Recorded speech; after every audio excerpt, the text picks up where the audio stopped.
Hello students, today we will read chapter number 3, Mineral and Power Resources, part 3. Let's start. Power Resources. Sunny's mother begins her day by switching on the geyser. She irons Sunny's school uniform before waking him up. Then she rushes to the kitchen to prepare a glass of orange juice for him in the blender. Sunny, have you finished taking bath? Come and have your breakfast, calls out mother while preparing breakfast on the gas stove for Sunny. While going to school, Sunny forgets to switch off lights and fans. When mother switches them off, she thinks that life in the cities may be more comfortable, but its dependency on more and more gadgets, all of which consume energy, has led to a wide gap between the demands and the supply. With the advent of science and technology, the lifestyles are changing very fast. Power or energy plays a vital role in our lives. We also need power for industry, agriculture, transport, communications, and defense. Power resources may be broadly categorized as conventional and non conventional resources. Conventional resources. Conventional resources of energy are those which have been in common use for a long time.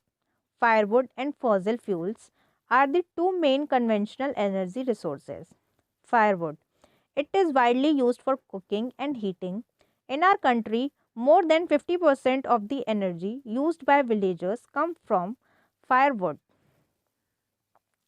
Remains of plants and animals which were buried under the earth for millions of years got converted by the heat and pressure into fossil fuels. Fossil fuels such as coal, petroleum, and natural gas are the main source of conventional energy. The reserves of these minerals are limited.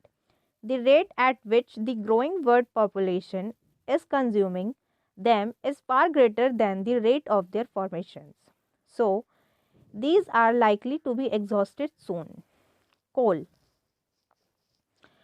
This is the almost abundantly found fossil fuel. It is used as a domestic fuel in industries such as iron and steel, steam engines, and to generate electricity. Electricity from coal is called thermal power. The coal which we are using today was formed millions of years ago when giant ferns and swamps got buried under the layers of earth. Coal is therefore referred to as buried sunshine. The leading coal producers of the world are China, USA, Germany, Russia, South Africa, and France. The coal producing areas of India are Raniganj, Jharia, Dhanbad, and Bokaro in Jharkhand. Petroleum. The petrol that keeps your car running, as well as the oil that keeps your cycle from squeaking, both begin as a thick black liquid called petroleum. It is found between the layers of rocks and it is drilled from oil fields located in offshores and coastal areas. This is then sent to refineries which process the crude oil and produces a variety of products like diesel, petrol, kerosene, wax, plastics and lubricants. Petroleum and its derivatives are called black gold as they are very valuable. The chief petroleum producing countries are Iran, Iraq, Saudi Arabia, and Qatar. The other major producers are USA, Russia, Venezuela, and Algeria. The leading producers in India are Digboi in Assam, Bombay High in Mumbai, and the deltas of Krishna and Godavari rivers.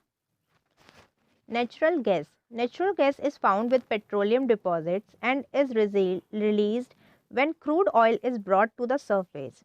It can be used as a domestic and industrial fuel. Russia, Norway, UK, and the Netherlands are the major producers of natural gas. In India, Jaisalmer, Krishna Godavari Delta, Tripura, and some area offshores in Mumbai have natural gas resources. Very few countries in the world have sufficient natural gas reserves of their own. The sharp increases in our consumption of fossil fuels has led to their depletion at an alarming rate.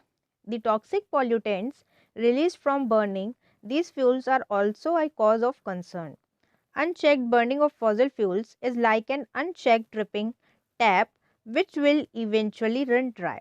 This has led to the tapping of various non conventional sources of energy that are cleaner alternatives to fossil fuels. Tidal power. Rainwater or river water stored in dams is made to fall from heights. The falling water flows through pipes inside the dams over turbine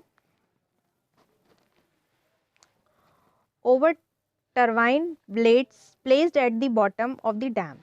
The moving blades then turn the generator to produce electricity. This is called hydroelectricity. The water discharged after the generation of electricity is used for irrigations. One fourth of the world's electricity is produced by hydel power.